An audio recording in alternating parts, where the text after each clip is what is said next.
আসসালামু আলাইকুম। নতুন একটি রেসিপি নিয়ে আবারও চলে আসলাম। আলু এবং আঠা দিয়ে তৈরি দারুণ এই নাস্তাটি আশা করছি আপনাদের সবার ভালো লাগবে। বিকালে চায়ের সাথে এই রেসিপিটি ঝটপট করে নিতে পারবেন। চলুন তাহলে দেখে নিই। প্রথমে ডোটা তৈরি করে নিচ্ছি, আর এর জন্য 1.5 কাপ আঠা নিয়ে নিচ্ছি। ময়দা দিয়েও করতে পারবেন।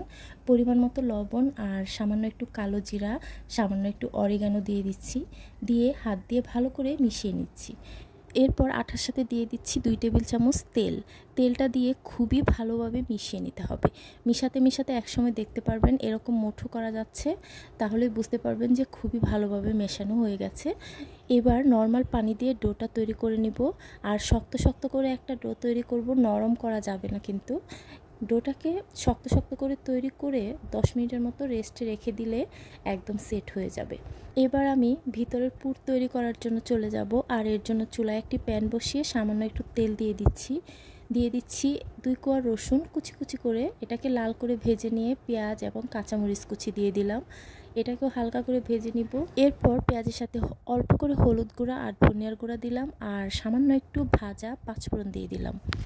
দিয়ে ভালো করে মিশিয়ে নিয়ে এখানে আমি আলু আগে থেকে সিদ্ধ করে তারপরে গ্রেট করে রেখেছি সেটা দিয়ে দিলাম।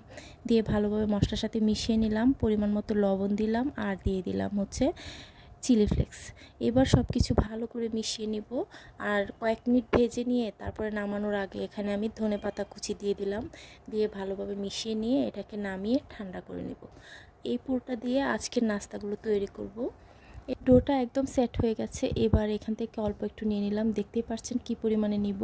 আর যতটুকু বড় বানাবেন সে পরিমাণে নিতে হবে। তো নিয়ে পাতলা করে একটা রুটি বেলে নিব। রুটিটাকে প্রথমে কিছুটা গোল, তারপরে একটু লম্বাটে করে বেলে নিতে হবে পাতলা করে। এবার মাঝখানে আলুর পুরটা দিয়ে দিব পরিমাণ মতো, দিয়ে চারপাশে পানি লাগিয়ে দিতে হবে। এরপর এক পাশ এভাবে এনে সেট করে দিব, আবার এক পাশ এভাবে এনে যেভাবে আমরা পরোটা তৈরি করি। এরপর একটা পাশ এভাবে দিয়ে সিল করে দিব, আবার উল্টে একটা পাশ এই পাশে লাগিয়ে দিব। এভাবে করলে হবে কি, আলুর পুরটা সমানভাবে দুই পাশে এবং মাঝখানে থাকবে, দুই পাশেই মনে হবে যে আলুর পুরটা দেওয়া আছে। আর যদি একদিকে এভাবে ভাজ দেন তাহলে কিন্তু পুরটা কিন্তু একদম নিচে থাকবে, এক পাশে বেশি থাকবে আর এক পাশে আঠার লেয়ারটা বেশি থাকবে, খেতে কিন্তু ভালো লাগবে না। আর এভাবে ভাজ দিয়ে নাস্তাগুলো বানালে দুই পাশে সমানভাবে পুর পাওয়া যাবে। এবার নাস্তাগুলো ভেজে নিব। আর ভাজার জন্য চুলায় তেল বসিয়ে সামান্য একটু গরম করে তারপরে নাস্তাগুলো দিয়ে দিতে হবে। চুলার আঁচ কমিয়ে সময় নিয়ে উল্টে পাল্টে নাস্তাগুলোকে ভেজে নিতে হবে। চুলার আঁচ কিন্তু কোনো ক্রমে বাড়ানো যাবে না। চুলার আঁচটা একদম কমিয়ে তারপরে সময় নিয়ে ভেজে নিতে হবে। ভাজতে কিন্তু আমার 20 মিনিটের মতো সময় লেগেছে। আর এভাবে সময় নিয়ে ভাজলে একদম মচমচে হবে ভিতরে পর্যন্ত, আর খেতেও হবে খুবই মজা। আমি যদি আপনাদেরকে একটু চুলার আঁচটা দেখাই তাহলে বুঝতে পারবেন যে আমি কতটা কমিয়ে তারপরে নাস্তাগুলো ভেজে নিয়েছি।